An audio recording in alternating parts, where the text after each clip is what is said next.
Good afternoon, students, and welcome to your artifact of the day.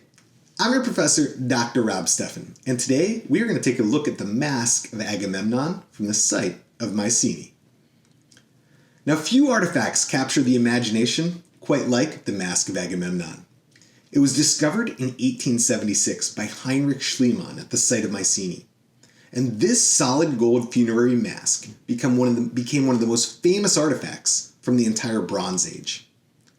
Schliemann, convinced that he had found the tomb of Agamemnon himself, the legendary king of Mycenae from Homer's Iliad, famously declared, "I have gazed upon the face of Agamemnon."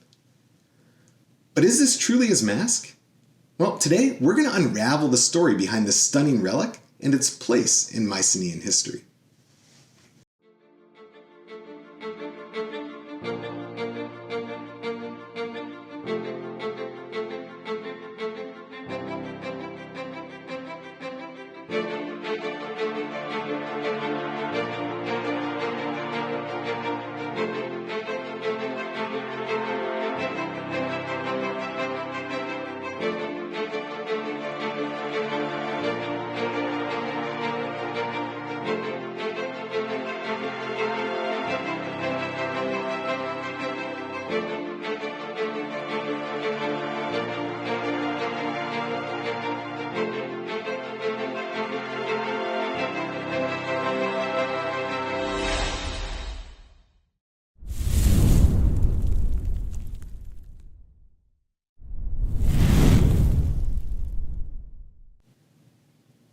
So it was in the late 19th century that German archaeologist Heinrich Schliemann set out to prove that the world of Homer's epics was real.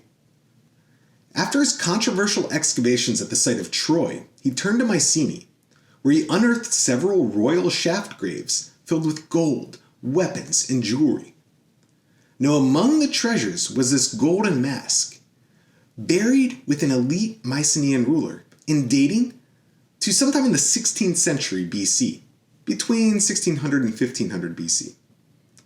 Several centuries before Agamemnon would have lived, if indeed he was an actual real historical figure.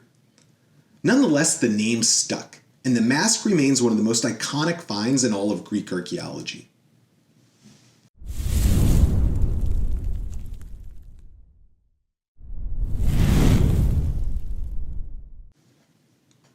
Now, the Mask of Agamemnon is part of a broader tradition of Mycenaean funerary masks, used to cover the faces of the dead, most likely elite warriors or rulers. They were crafted from hammered gold sheets, a technique known as repoussé. The mask features a kind of detailed mustache, large almond-shaped eyes, and finely shaped ears. But unlike a lot of the other Mycenaean burial masks, this one has a unique detail: a carefully sculpted beard, which some scholars argue could signify status, age, or divinity. These masks likely served both as a ritual and a symbolic purpose, connecting the deceased with the gods and ensuring their power in the afterlife.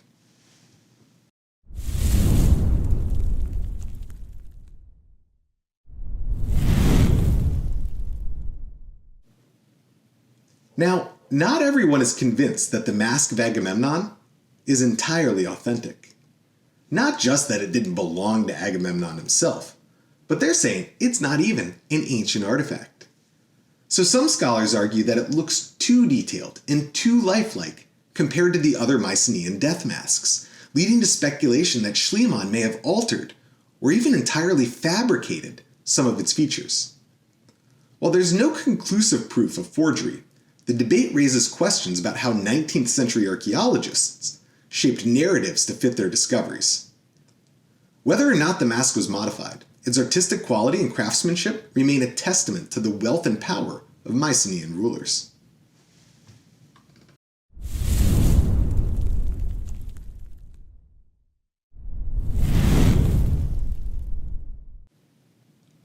Now, even if it never belonged to the real Agamemnon, the Mask of Agamemnon remains a symbol of Mycenaean civilization and its connection to Greek mythology.